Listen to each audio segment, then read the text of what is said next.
26 август президенти ҷумҳурии Тоҷикистон пешвои миллат муҳтарам Эмомалӣ Раҳмон дар идомаи боздид аз ноҳияи Нуробод ба фаъолияти муҳимтарин иншоот дар водии Рашт роҳи оби гарм Нуробод оғоз бахшиданд.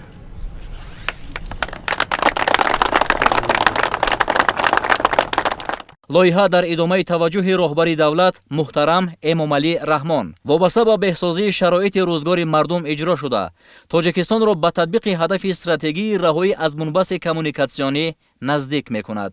ин масир пойтахтро бо марказҳои маъмурии ноҳияҳои Нуробод, Рашт, Сангвор, Тоҷикобод ва Лахш пайваст намуда, равобит дар ҳама самтҳо, аз ҷумла гардиши савдо байни Тоҷикистону Қирғизистон ва транзити минтақавиро густариш медиҳад.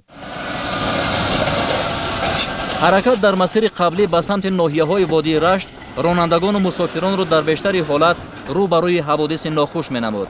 фаслҳои баҳору зимистон дар ин ҷодаҳои кӯҳӣ ва фосилаи наздик ба нишибиҳои тӯлонӣ резиши сангу кӯҳпора, яхбандӣ, лағжиши замин ва дигар ҳолатҳои пурхатар шиддат меёфт. вазъи мураккаби роҳ ба рушди соҳаи иқтисоду иҷтимоиёт низ дар ин ноҳияҳо монеаҳои ҷиддӣ мегузошт.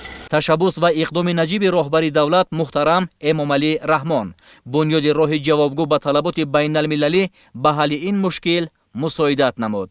дарозии роҳ 75 километр буда, меъёр ва қоидаҳои сохтмонӣ ба дараҷаи сеюми техникии роҳҳо дохил мешавад ва паҳноии стандартии он 12 метр аст. бо ҳадафи бартараф намудани монеаҳои табиӣ дар доираи лоиҳа 3 нақби мошингузар сохта шудааст.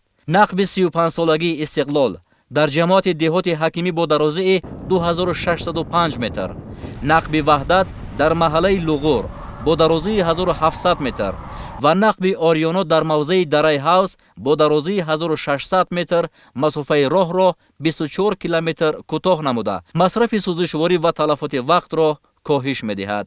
ин се иншооти муҳташами роҳу нақлиёт бо хати алоқа ва шабакаҳои рӯшноидиҳӣ ва поксозии ҳаво пайваст буда, аз лиҳози сифат ва иншооту инфраструктури зарурӣ ҷавобгӯи меъёру талаботи роҳсозии байналмилалӣ мебошанд. барои пешгирӣ аз хатари ҳодисаҳои табиӣ ба ҳаёту саломатии ронандагону мусофирон дар мавзеъҳои селомади маҳаллаҳои Қандак, Луғур, Себнок, деҳоти ҳакимӣ ва Муҷихарф, деҳаҳои Себак, Тухтор ва дигар минтақаҳои ҳудуди шаҳри Роғун ва ноҳияи Нуробод 14 пули мошингузар сохта шудааст. дарозии пулҳо наздик ба 1150 метр буда, интиқоли молу маҳсулот ва рафтуои мардумро бидуни танаффус таъмин мекунанд.